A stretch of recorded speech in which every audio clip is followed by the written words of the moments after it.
बिस्मिल्लाहिर्रहमानिर्रहीम। अस्सलाम वालेकुम नाज़रीन। क्विक अपडेट्स, अहम खबर, निगरान वज़ीर आज़म का तयन हो गया। बहुत दिनों से बहुत सारे नाम चल रहे थे। सबसे पहले आपको याद होगा बात शुरू हुई थी इसहाक डार के नाम से, बहुत डिबेट होगी मीडिया पे उसके ऊपर। उसके बाद फिर नाम आया हफीज़ शेख का कि हो सकता है कि हफीज़ शेख पॉसिबली पाकिस्तान के अगले निगरान वज़ीर आज़म हो। उसके बाद फिर जलील अब्बास जिलानी एक साबिक डिप्लोमेट हैं, उनका नाम आया। फिर सादिक संजरानी की बात हुई, रिटायर्ड सुप्रीम कोर्ट के जज तसद्दुक जिलानी की बात हुई, खलील रमदे रिटायर्ड जज है सुप्रीम कोर्ट के, उनकी बात हुई। सारे नाम आते रहे और डिबेट होती रही।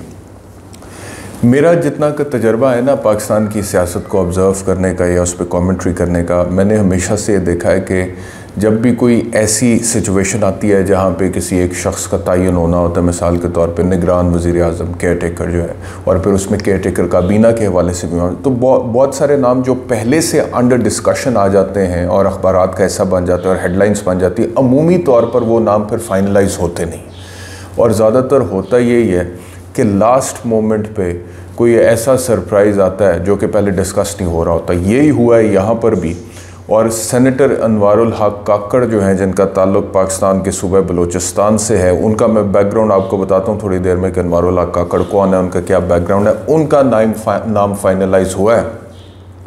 और जो लीडर ऑफ द ऑपोजिशन राजा रियाज हैं, उन्होंने वज़ीर आज़म शहबाज शरीफ से मुलाकात के बाद जो मीडिया से गुफ्तगू की है उसमें उन्होंने बताया, अनाउंस किया कि जी अनवारुल हक काकड़ का नाम फाइनलाइज हुआ है। थोड़ा सा मैं आपको बता दूँ कि अनवारुल हक काकड़ कौन है।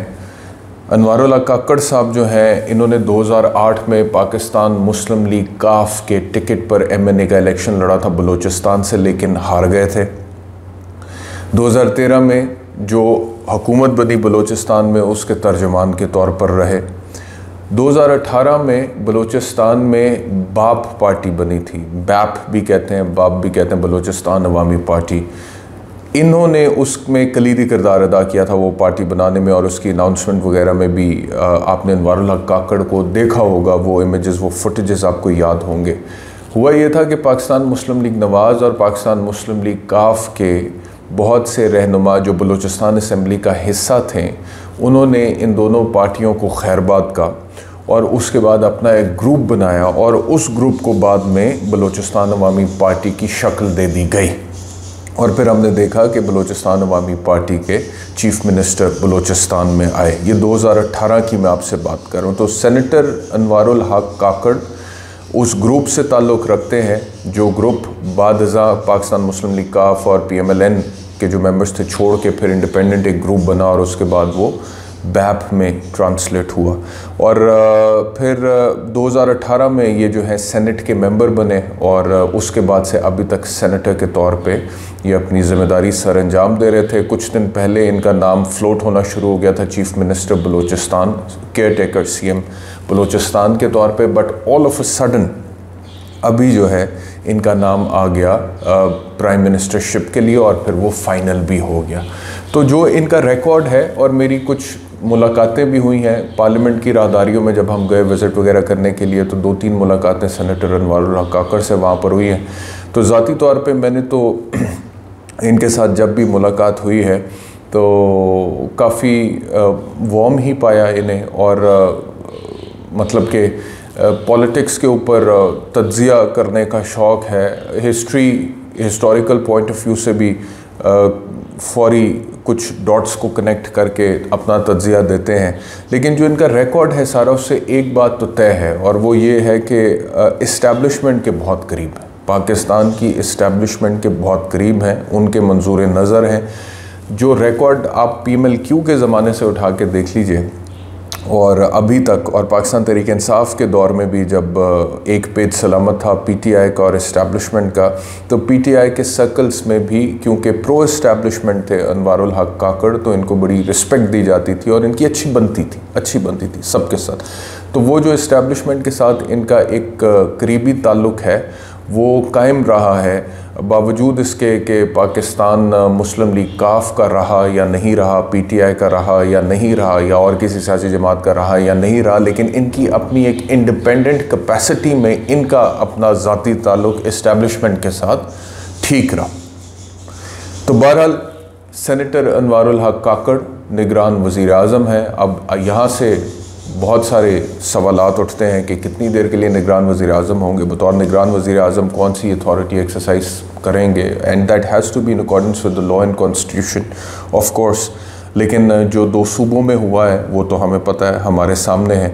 तो बहरहाल ये एक अहम खबर है आज की, मैंने कहा ये आपको दे दें, थोड़ा सा इनका बैकग्राउंड बता दें। दूसरा मैं आपसे अर्ज़ करूँ कि जो चेयरमैन PTI इमरान खान साहब हैं, उनकी जो पिटिशन डाली गई थी कि घर से खाना उनको दिया जाए, दीगर कुछ सहूलियात के हवाले से, उस पिटिशन के ऊपर फ़ैसला आया इस्लामाबाद हाई कोर्ट का।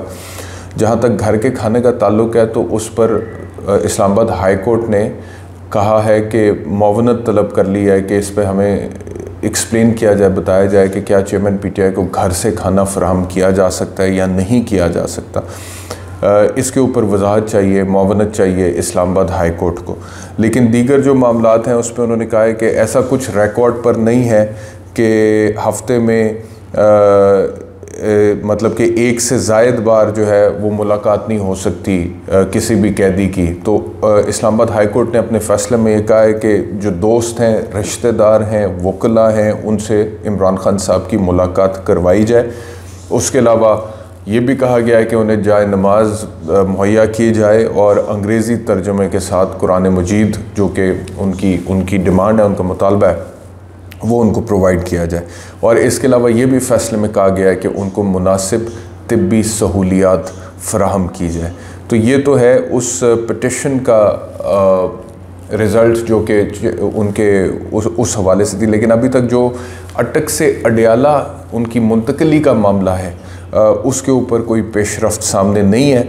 और इसके अलावा कल एक अहम ख़बर थी, मैं उसके ऊपर बात नहीं कर सका, आज क्विकली बात करता हूँ। वो है Supreme Court review of order and judgment act जो पार्लियामेंट ने पास किया था। और बहुत सारे लोगों का ख्याल ये था कि मियां नवाज शरीफ के लिए आसानी पैदा की जा रही है और ये उनकी वापसी का रास्ता है, ये सियासी वो दरवाज़ा है कानूनी तौर पे जो बनाया गया, खोला गया मियां नवाज शरीफ को सियासत में वापस लाने के लिए।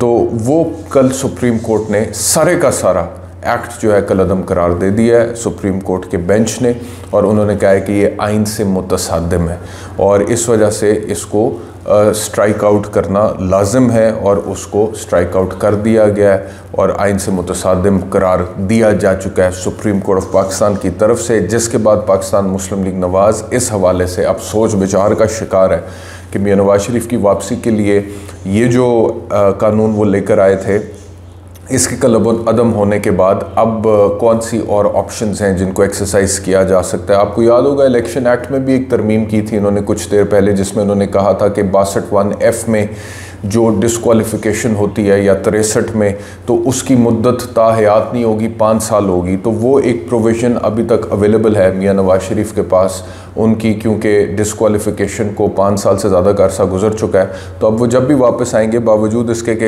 ये एक्ट स्ट्राइक डाउन कर दिया है सुप्रीम कोर्ट ऑफ पाकिस्तान ने, लेकिन उसके बावजूद वो कोर्ट में पिटिशन डालेंगे कि जी 5 साल वाला जो अब है मामला, जो अमेंडमेंट आई है, मैं उसमें फॉल करता हूँ। लेकिन मियां नवाज शरीफ को सर्टनली अदालतों के सामने एक बार पेश तो होना पड़ेगा। अब वो कितना आसान रहेगा उनके लिए या कितना मुश्किल रहेगा, इसका ताल्लुक़ बहुत सारी बातों से है और उसके ऊपर खुल के अब मैं क्या बात करूं। फ़िलहाल हालात जो हैं उसके मुताबिक लगता ही है कि अभी तो सितंबर मिड तक, जब तक कि उमर अता बंदयाल साहब चीफ जस्टिस हैं, तो केस आर्ग्यू करना पड़ेगा और उसके बाद भी सर्टनली आर्ग्यू करना पड़ेगा। लेकिन ज़ाहिर बात है कि सुप्रीम कोर्ट ने अपनी समझ, अपनी मंशा और अपने डिस्क्रेशन सवाबदीद के मुताबिक उन केसेस को डिस्पोज ऑफ करना है। बहरहाल बहुत शुक्रिया वीलॉग देखने के लिए, अपना ख्याल रखिए, अल्लाह हाफ़िज़।